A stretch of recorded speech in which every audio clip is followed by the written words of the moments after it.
Hello, so welcome to the Black Ink Cinema podcast. I am joined by Jimmy James Jones. You've been on the scene for a while. For those who don't know you, tell us a little bit about yourself, where you got started, etc. Jimmy James Jones. We'll explain the name first. Jimmy James Jones, because I'll be, isn't Jimmy short for James? Even though Jimmy's younger. There was a lot of Jameses in my school in primary. So many Jameses. Yeah, exactly. So rather than they split us up, so you'd have like a James B, James Bone, James whatever, and then some of them they would just call them by their last name, and then with me they just went, we'll call you Jimmy, and that kind of just followed me through. My name's actually James, and Jones is my mum's last name, so we just whacked the three together. And so yeah, I'm a son of comedian. I'm going for 8-9 years. Living in Milton Keynes now. Started in London. Mm-hmm. Mainly at the Comedy Cafe. I was a resident MC at the Comedy Cafe. And then I've done a couple of adverts, a couple of TV shows. And now I'm doing a podcast, and now I'm on the Black Ink podcast. I mean, this is my rise. Come on. Just smashed it. So on that case, what's your biggest show that you've done to date? The biggest show, it's a big toss-up between two. And one of them is because of Mo the comedian. So I've done Reading Festival, but I know for a fact people only came because Mo was on. Love to see his career progression, because there was a time when it was just on Instagram. Now he's household name. It's amazing, isn't it? And what I love about him is even before the Instagram, he was still probably one of the funniest comedians on the circuit. Just 100%. Nobody knew it. You know what I mean? Just nobody knew. And then he reached out to a wider audience by doing the online stuff. So I did that, and I was praying. I said, please put me on before Mo. Please. I thought, if they put me on after, they're all going to go. They're all going to leave. Yeah. So I was on like 2 acts before Mo, and I was like, yes, because he's filled this whole place out now in Reading. I was like, done the gig, and anything you say in a room full of like however many people, like loads of people, even if it's only 30% of the audience laughing, it feels like everyone is. So that was great. And then I done a gig in a place called Lillestrøm in Norway. Oh wow. Yeah, for a friend of mine, for quite a big comedian out there called Bjorn Daniels, and that was a lot bigger than I was expecting. I thought it was just going to be a little gig. He paid for me up there to go up there. He said he couldn't pay a lot, and I was like, that's fine, not a problem, whatever. This is what's funny. I didn't know that they had their own currency in Norway because I'm not that smart, right? So he sent me an email, and he was like, yeah, it's going to be 1,500 NOK. And I was like, you're paying me 1,500 to do 10 to 20 minutes of comedy in Norway? Yeah. I love Norway. So I've gone all the way out there. I told your mum, I'm getting paid £1.5 to do this, yeah? I've made it. I'm basically... I'm big time. Turned off. Huge theatre, so many people. It was amazing. Anyway, after the gig, I'm drinking all these free drinks at the bar. I'm smashing. I'm going, it's all right. I've got £1.5. It's fine. If I have to pay it, not a problem. Mm-hmm. Anyway, basically, moral of the story, 1,500 NOK is 150 quid in pounds, right? Oh, okay. I was... Yeah. You're like, maybe I'm not going to take that shot. Maybe. I spent all the money on the day. My whole pay went on that night. I spent the whole thing on that night. And I was like, I didn't realise 1,500 is actually... Yeah. I learn something new every day, so that's very good to know. Yeah. So if you go, because Oslo is probably one of the most expensive places you will ever visit in your life. Like a Burger King over there is the equivalent of 20 quid. And that's just an XL double bacon cheeseburger and a drink. It's fine.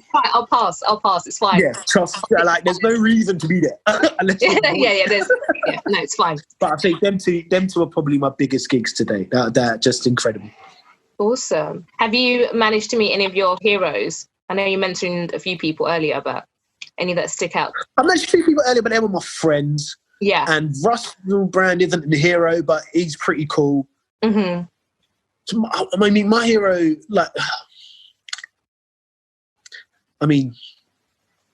would say my hero is my dad, but I ain't met that guy.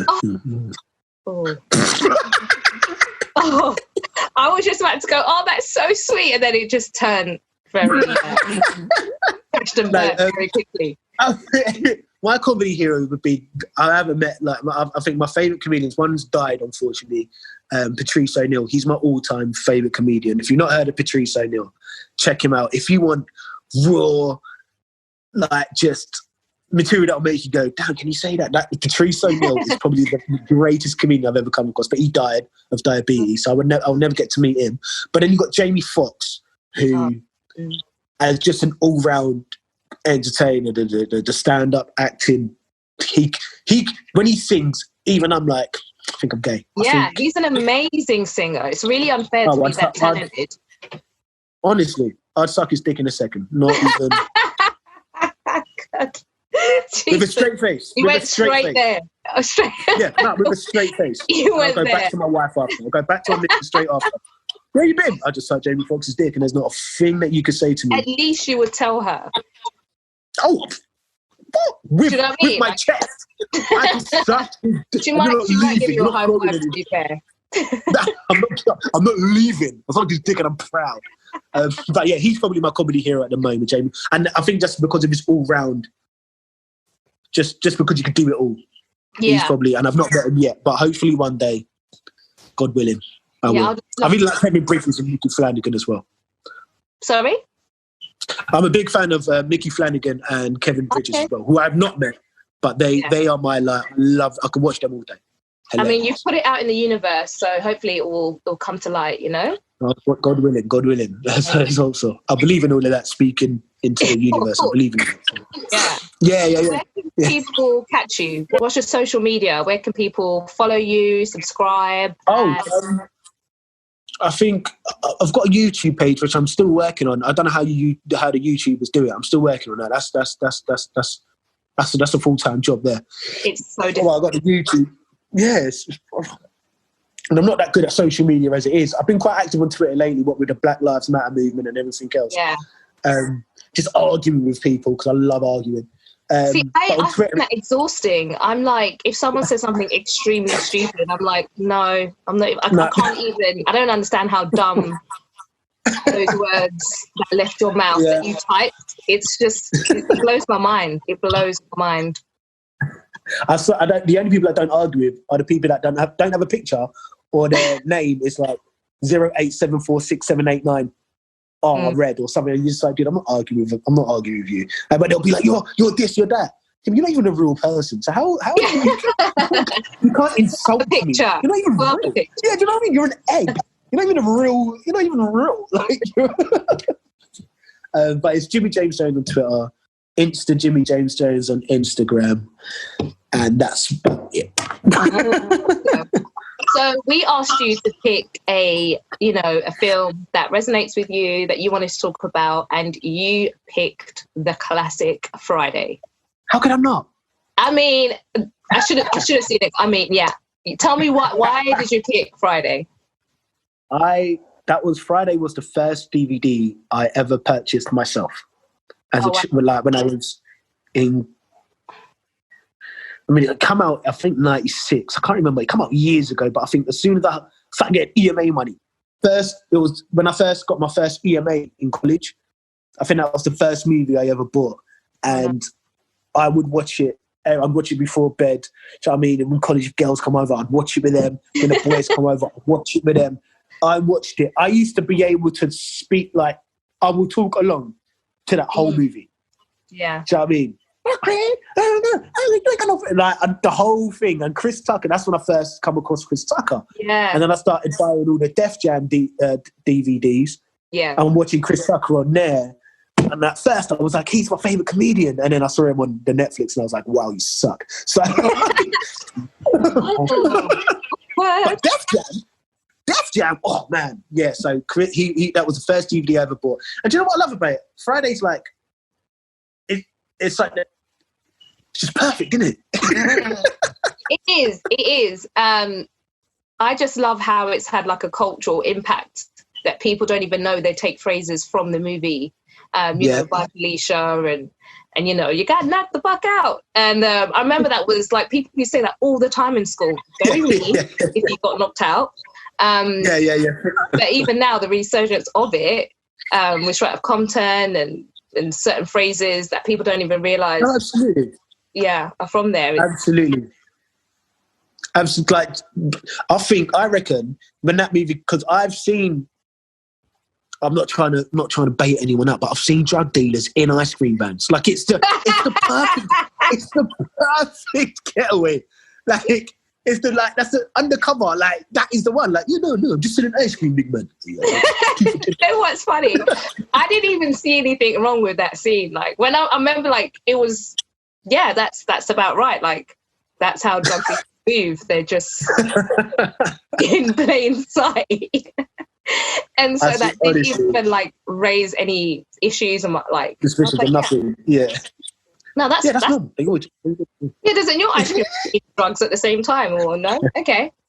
Fine. Oh, now I've got a 10-year-old daughter. I've got a 10-year-old. And when the ice cream man comes, I'm like, hold on, wait. Let me go see my man first. Let me just make sure. Yeah, exactly. Yeah. I'm like, yo. And he's like, ice cream. And I'm like, oh, no, he ain't selling that. Cool, you can go get your ice cream. He's no drugs. Yeah, exactly. Just vet him first. What is your earliest memory of like watching Friday?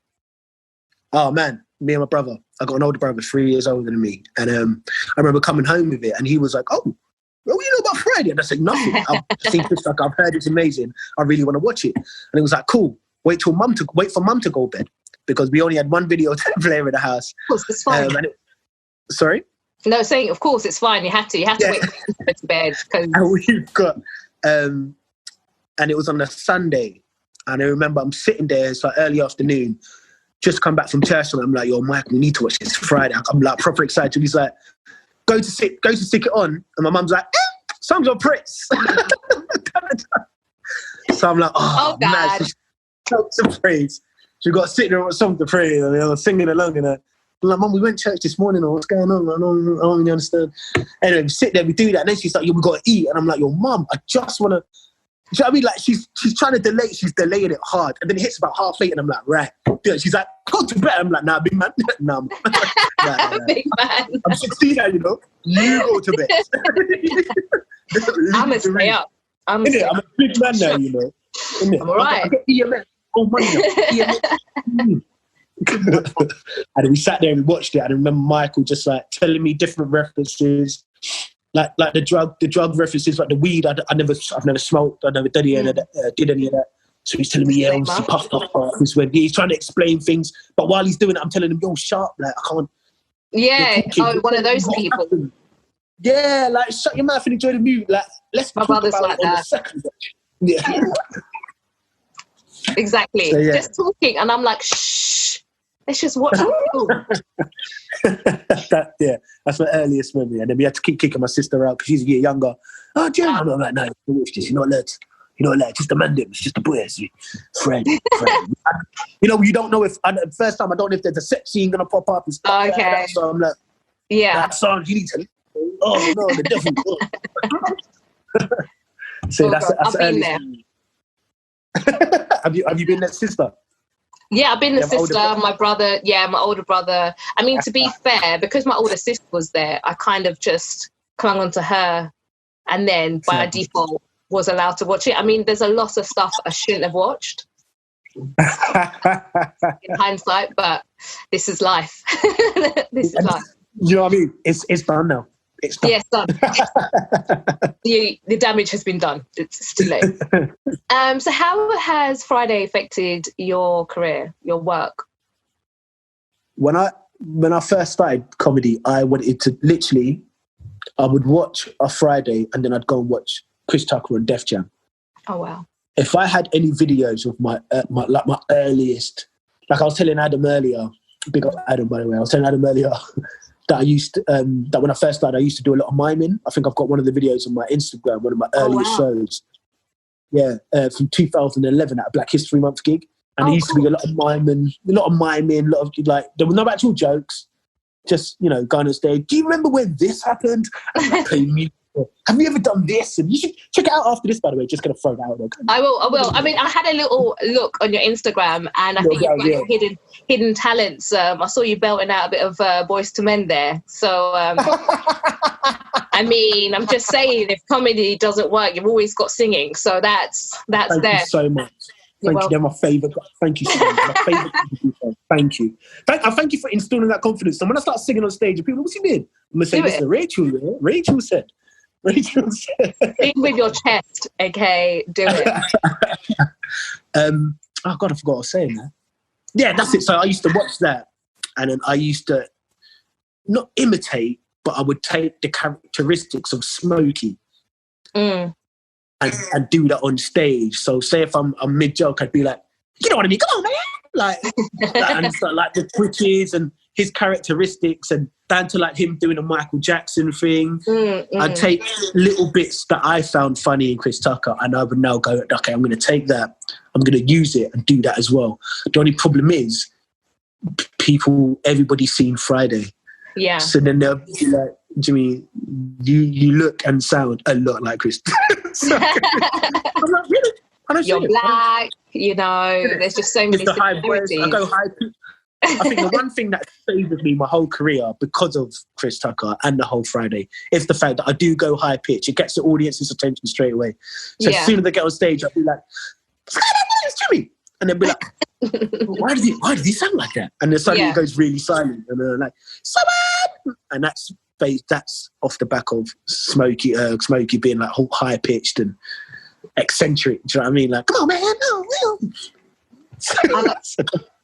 I think what's funny about Chris Tucker is that I feel like that he is just Smokey, because obviously when you watch Rush Hour, there is a lot of similarities. He does the Michael Jackson, and you know, it's just like that is him, which I love. And one of the things that I like about Friday is seeing that transition of Ice Cube from gangster rapper to like film creator, director, producer, and just like the amount of work that he's produced from that. It's just like so inspiring. 100%.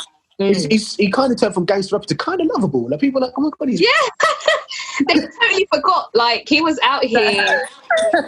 He was really talking about and doing all sorts of magic. He's gone from that to, you know what, Ice Cube's a lovely bloke.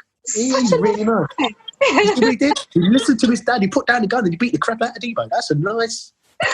I love that scene though. I love that scene. Honestly. And that's another thing about that movie, because it teaches you things as well. Like that one, rest in peace, John Witherspoon, that one scene there, it's like, you have to pick up on him. And I think that resonates with a lot of people in that same era at the time. Because obviously, South Central LA, everyone's shooting each other. There's gang violence, even up to now. So I think you can watch it now and you can still take bits from that movie and go, you know what, he's right. It's so relevant. And what I love as well, because he didn't have to, it's a bit woke, do you know what I mean? He didn't kind of have to leave that little gem in there to like kind of talk to people. There's all this comedy going on, and then that scene is like a little drama piece kind of thing. It's so serious. And there's a lot of little bits between there that he does do to kind of just drop some knowledge on you. And I think he kind of does that throughout his career as well. Even if it's like a really silly comedy film, he might say a line or he might do something and it just makes you think. Yeah. 100%. I think the casting was just like that. I mean, the thing of John Witherspoon has been the same. He's looked exactly the same as in Friday as he did up until he died. This guy did not age. Yeah, he did. I've got a theory that black people get to a certain age and then that's it. That's just their, whether it's like 45, that's it. That's just their face. Like it just stays like that. And you're just like, I don't understand. That was like coming up to all 30 years and that, and you're still looking the same. I don't understand. Like, catch a wrinkle, seriously. You know, him, Morgan Freeman, and Samuel L. Jackson, I have not seen them look any different my whole life. I'm like, how do you look the same? Morgan Freeman came in looking old. Like, and then he's just stayed. That's just it. He just stayed. This whole time. What a legend. So that's another thing for me. What I feel bad for Chris Tucker though, because I feel like he couldn't get away from Smokey, which is what might have affected him. Have you seen Fifth Element? Yes. Yeah. He's Smokey in Fifth Element, just with a stupid haircut and ridiculous clothes. You know what I mean? Like he couldn't get away from that character, and I think that affected him in the long run. Yeah, because it was such a caricature character. Like it's so over the top and flamboyant and almost like Ace Ventura-esque. Where it's like, you know, which is one of the faves. But yeah, just 100%. Like, you and me both. Yeah. It's difficult sometimes when you get pigeonholed and you just get typecast, like that's it. People just want that as well because it works. 100%. 100%. Saying that, who do you most relate to? Who is most similar to you, like out of the cast?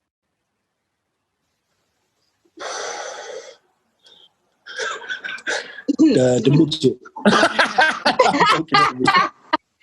I mean, he was just happy all the time. Who would I say? Because you know what? I'd probably say Ice Cube, but only because I've got a sister. My older brother was very much like a dad kind of thing because he was older. I've never really had a job, and all the jobs that I have had, I've never actually kept. Oh, so I mean, so there's times like, thank God for comedy, because my life would be a mess. Like when I first started coming up, like just after college, I had a couple of like 2-3 week jobs. But every time I did get a job, my mum would be like, well, you don't listen. You're not going to stay in your job. And then little things like getting fired. Oh, mum, I love the confidence. Oh yeah, if you keep the job for 3 weeks, I'll pay you. It's just little things like getting fired on your day off. Like I had a job one time that I didn't know what I was supposed to be in. It's a Monday to Friday, Jimmy. How did you not know you were supposed to be in? What kind of weekend did you have? I thought it was meant to be a day. That's for another podcast. Rachel. Say no more. We've all had our dance lives. But now I've had days where it's just silly things have happened, and it's like you're trying to justify it. But then you also, because I feel like that character didn't know what he was doing. He lost his job. It's not like he had anything to go back to. His friend's a weed head who owes money to some guy, so he gets himself into situations that he had no reason being in, and then he's got to get himself out of these same situations. So I resonate with him most because I'll put myself into situations that I had no reason being in. Now I've got to get myself out of it, and then I'm going, I had no reason to be in it in the first place. And then I think, all right, cool. I just tunnel vision even. Just so I think, I'll go crazy. I've never beaten up a guy bigger than me though. There's still time. No way. And if somebody like that hit me in the face, like they do these fighting scenes, I think one man, the whole face is spinning. No. I'm staying down. I'm just going to stay down and play dead. It's fine. Fell up in the ball. Do your worst. It's fine. Oh, that's hilarious. Yeah, the cast is amazing because obviously you've got Nia Long and Ice Cube and Chris Tucker. And it's just like, imagine like Regina King, just seeing their growth. You know, who they are now. It's like, I'm sure a few people have never watched Friday and have no idea where they've kind of started out from and that 100%. Platform. I mean, even Bernie Mac. And he didn't even have a big role. He was like a weird pervert preacher. You know? And even seeing him in that movie, playing a big part, it's like, oh, is that Bernie Mac just coming in? Hey, sister, twin. And you're like, what's he doing? So well, and it's just like that. I wouldn't imagine anyone else playing that role. Exactly, like, it's Bernie Mac. So, and that's another thing I agree with you. That's another thing I like about the movie. There's just so many. What's his name? Who gets? The one who gets punched in the face. I think he was one of the writers on the movie. Yeah, as well. DJ. Yeah, so I think thank you. Yes. Thank you. Yeah, he was one of the writers as well. So yeah, it's nice to know take the mick out and bang in the face. Yeah, it's like punch me in the face. It's okay. Yeah, exactly. It's fine. Listen, don't worry about it. I'd probably say Nia Long is a character that I can relate to because I'm nice until I'm not. So okay. He smiles until we cross that line, and then the lioness is out and about, and I'm gonna have to put you in your place real quick. So really, yeah, that's which good. I love how she stood up to him. I mean, she got hit in the end, which is not ideal, but yeah, for real. But the fact that she stood her ground though, and I think that's what people respect. Exactly. Like, we respect seeing that. We go, I love that. Like the fact that she stood her ground in the first place. Exactly. Have you ever come across any bullies in the bullies? Yeah. I was growing up super duper lucky, and I told this. I used to have a joke in it as well. I was always super lucky because I have always had an older brother. We're very much yin and yang. Like I'm like I'm performing arts. I'm like, hello, like, do you know what I mean? I switch it on. Jazz hands. But when I need to be, I'll be all like, you know. Yeah. Screw so I can face. switch on. Michael don't have that. My brother Michael don't have that. He has one face every day, angry. Just every day angry. So when I first moved to Milton Keynes, he's 3 years above me. He's come in there. They've already familiarized themselves with him. Right. So then I come in, and then they're like, "Oh, what? You're that little brother? Oh yeah. Cool. I was fine. You were cool. You didn't have to worry about it. I think that is the nice thing about having older siblings. They kind of lay down the groundwork. So when you get in there, you don't have to do too much, you know. This is it. People are like, "Oh, what, you're Michael's brother, yeah?" I'm like, "Yeah." They're like, "Oh man." These times I'm like, "Big man, I'm out here trying to practice Little Shop of Horrors. I'm trying to play Audrey 2. I'm trying. I'm the same. I'm the creative as well. So it's really soft and. This is it. We got lucky, but like you said though, people shouldn't take that for advantage. People shouldn't take that for granted, because as soft as you are and as nice as you are, decide to cross that line. It's now okay. I will now. Unfortunately, you're gonna have to see me kick off, and then I'll turn into Craig and Diva at the end. Then it's like, okay, you took my kindness for weakness. And I'm like, I'm just kicking your ass. And then they're like, "Who did this?" And I'm like, "I warned you. I told you." Yeah, I tried. And this is it.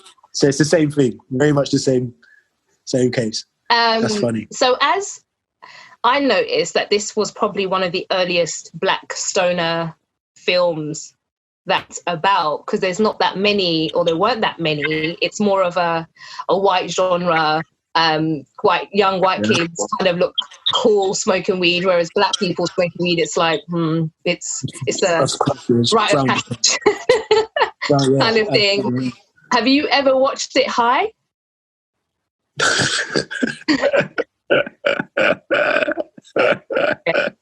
Okay.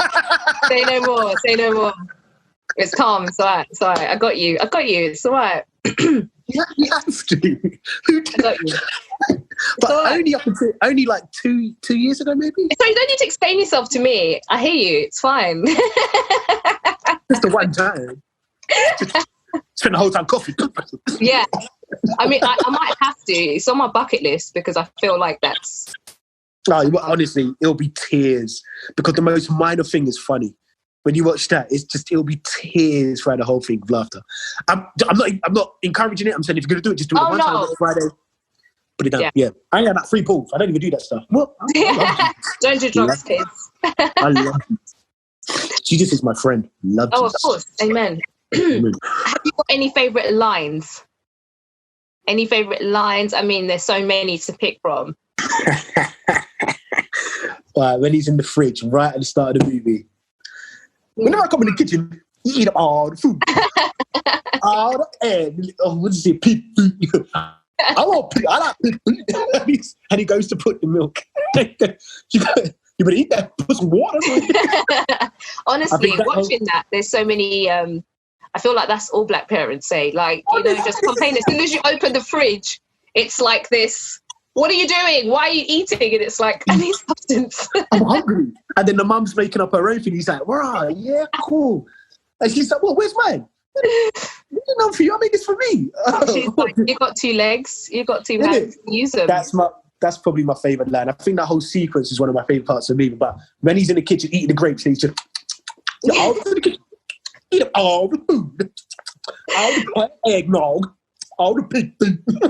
And I feel like he probably ad-libbed a lot of that because it's just so him. I thought that as well. Yeah. You can't write that.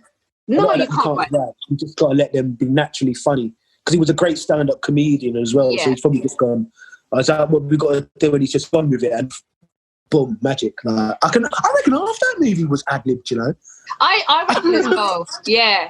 I mean, I would say... Most of my favourite lines are from Chris Tucker, and I don't know if he had any involvement or if he was just like improvising, because so many of the great one-liners that have kind of like that live on are from him.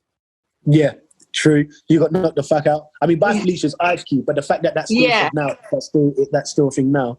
You ain't got no job. You ain't got no job. That's another really great Or you're one. fucking up the rotation, puff gear. Puff gear. That's a big one.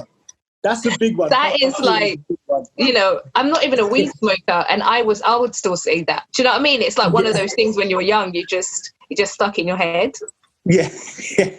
Weed is from the earth. God brought us here for me and you. God, it's just, he honestly, definitely ad-lib, I would say, because some of those lines were so crazy. Yeah, like you can't write that. You just got to say, hey, Chris Tucker, here's the concept, play with it. And he's probably just said, all right, cool. And Bernie Mac turns up, twin. Like, you don't write 20 twin. Like, no. That's not on lots of paper. Like, and I think that's what's genius about Friday is you had all of these like actors and comedians kind of coming together, and then it was just magic. Honestly, and it worked. It worked. It was a shame to see that he felt like he had grown out of it come next Friday and the Friday after next. But I think it's because it was after Rush Hour, and Rush Hour had kind of propelled him into this like stardom, superstardom, yeah. And it was kind of like, I guess it would be seen as a step back, because Rush Hour was my second movie the third one I was going to suggest. I love Rush Hour so much, like with passion. I love that film. Like, same. One of my favorite duos. That's another one. Yeah, it's another one I've seen countless times. It was like martial arts meets black comedy. I mean, what more can we ask for? Like, exactly. Win.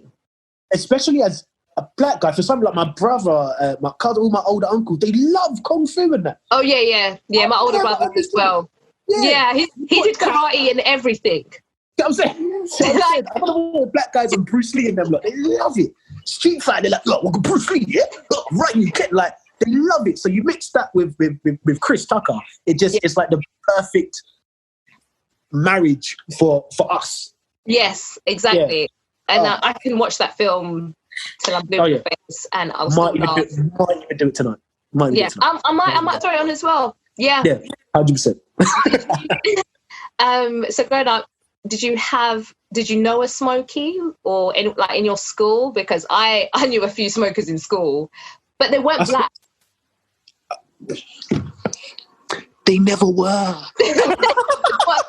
It's what's quite funny. Like, the weed smokers in my school, and you know, my school was predominantly black, Asian, and then white was the minority.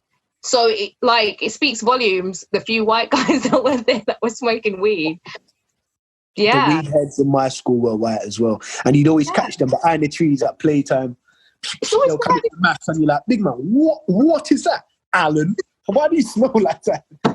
The thing is, they would walk into like geography, and all of a sudden the teacher has lost sense of smell. Yeah. And it's just like, you can't smell all of that. Yeah, because it's killing my nose. It was when I came to me on Keynes, I was one of the only black people in my year, me and my brother, in the whole school. Only until I hit year 11, a few more started coming in. So when that would happen, you know, teacher would just be like, James, come on. And I'm like, James, come on. It's like, I've got asthma. Like, come on, it's not me. And they'll be laughing like, man, Dean Kelly will just be there.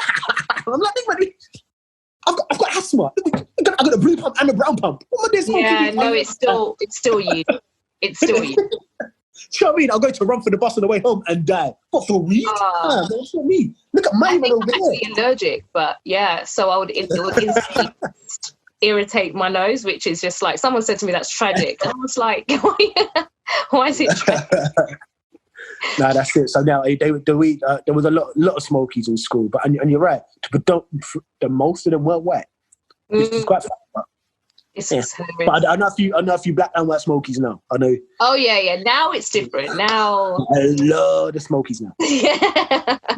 Now I think everyone, it's just survival, really. Yeah. You gotta kind of do what you gotta do. But there's Smokies in suits now. You know, they'll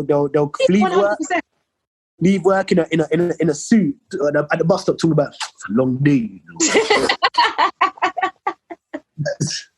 But the stock market's a mad thing today, you know.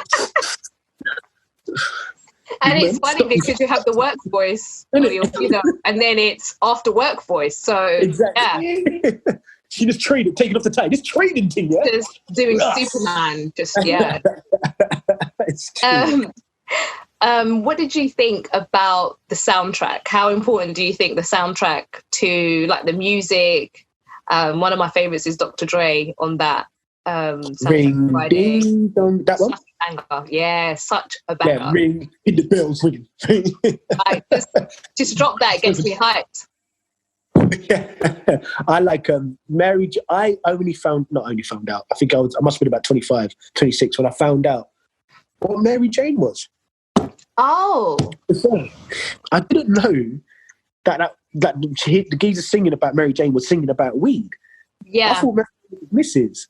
I think because in the film as well, when they play that song, they go to the poster of all the different references for weed, and Mary Jane is on there. I never clocked when I was a youth. I just thought. Oh no, I literally clocked that the other day.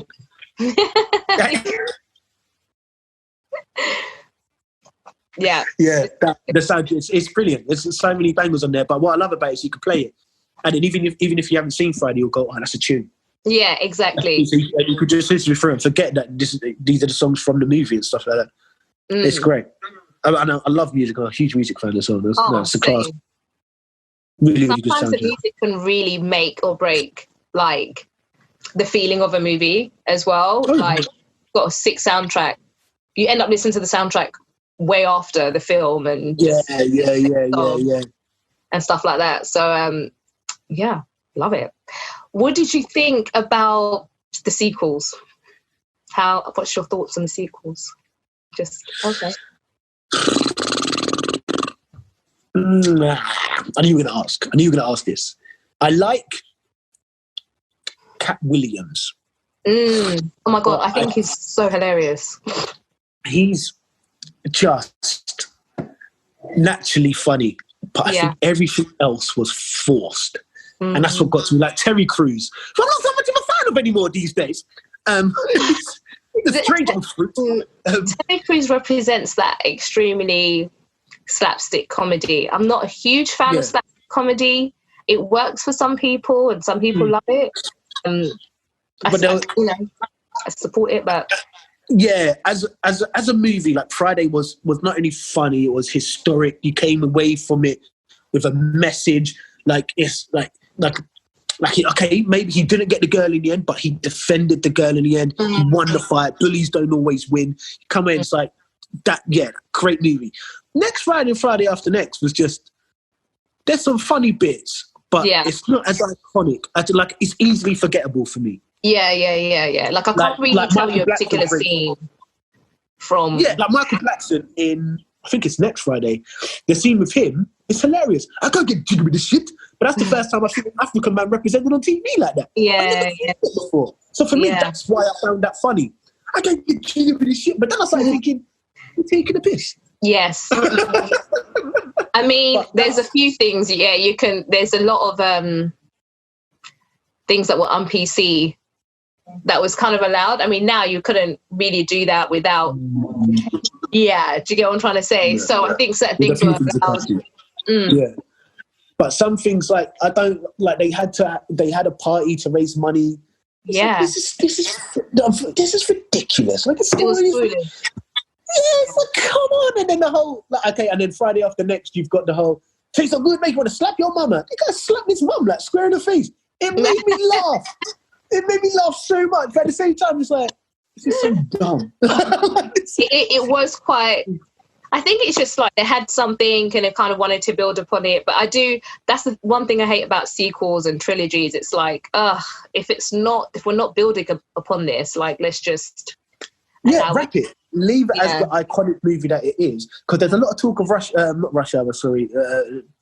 Another Friday, where Ice Cube was talking about trying to get Chris Tucker involved, but like, nah.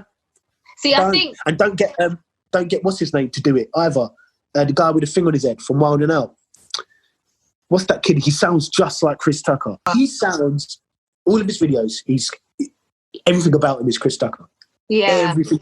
And they're talking about getting him to play the role of Smokey, and it's just like, no. No. Do you think that's where it kind of went sideways, the fact that Chris Tucker wasn't part of the sequel? Yeah. Because what they tried to do was they drafted Mike Epstein to be his cousin, and that was the comedic factor. Mike Epstein's funny in his own way, but not in a Chris Tucker way. Yeah. Do you know what I mean? And it didn't. I don't think it didn't. I don't know. I watched it. I've got the DVDs. I got all three. But I don't go back to them to go, can't wait to watch these tonight. Yeah, exactly. I'll think on Friday and I'll just leave it. Yeah. You know what I mean? You're done. I'm satisfied. Yeah. I think a standalone movie is like, okay, cool. There's some funny bits. If you go in there purely for stand-up and not for stand-up, for comedy, and just want to have a quick laugh, stick them on 100%. Yeah. Like, I'd let Amaya, my daughter, she's 10, I'd let her watch Friday. A few swear words and stuff, I'd let her watch it because it's a feel-good movie and like the kids are there, the ones that are running around with guns and that. So we watched that and go, look, this is right. I know you're a girl, but you don't have to pick up tools. You don't have to do this. Yeah, of course. Yeah. And stand up to bullies and stuff like that. The other two. What we're learning. If you were to recommend a scene that captures Friday and that you would, direct someone to YouTube and like, watch this clip, it's going to make you want to watch Friday, what scene would it be? Chris Tucker and Ice Cube are outside on the porch. And I think it's just when, I think they were about to smoke. It's like, anyway, the ice cream man pulls up. And another, I forgot his name, but he's another big comedian. He used to do Def Jam and stuff like that. He rolls up. And Megan Good. Megan Good. Yes, I noticed that this time around when I was watching it.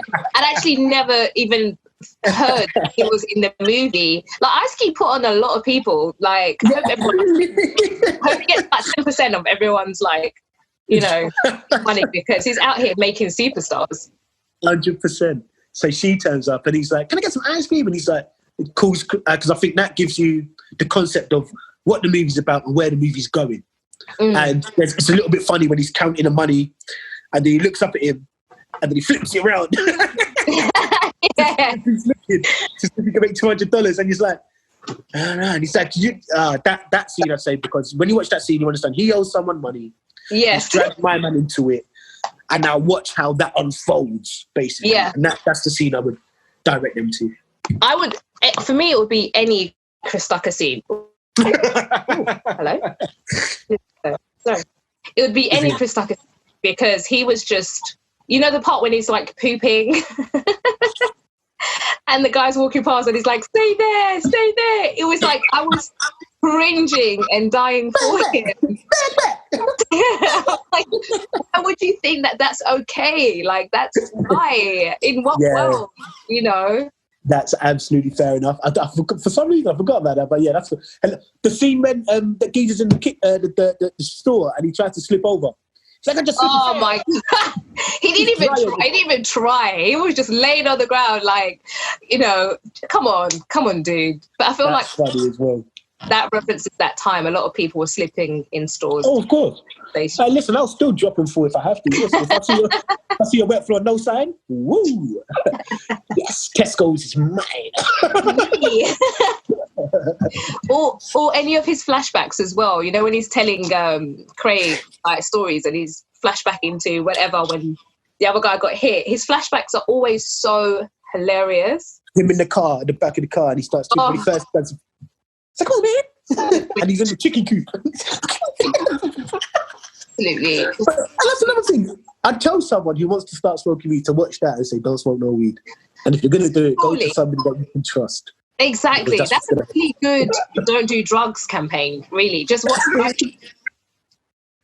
Okay, unless you want to end up with a constant twitch.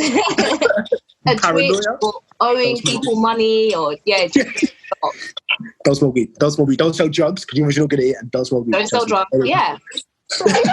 Educational movie. Exactly. It's a message movie with comedy. It's got everything. Exactly. I feel like when people watch this, they're going to go, man, I cannot wait to watch Friday. Oh, amen to that. I hope so. Amazing. This has been amazing. Such a good chat. Thank you. It's so nice to sit and chat with you about one of probably my all-time favourite movie and Rush Hour. I feel like we've covered all bases. Yes.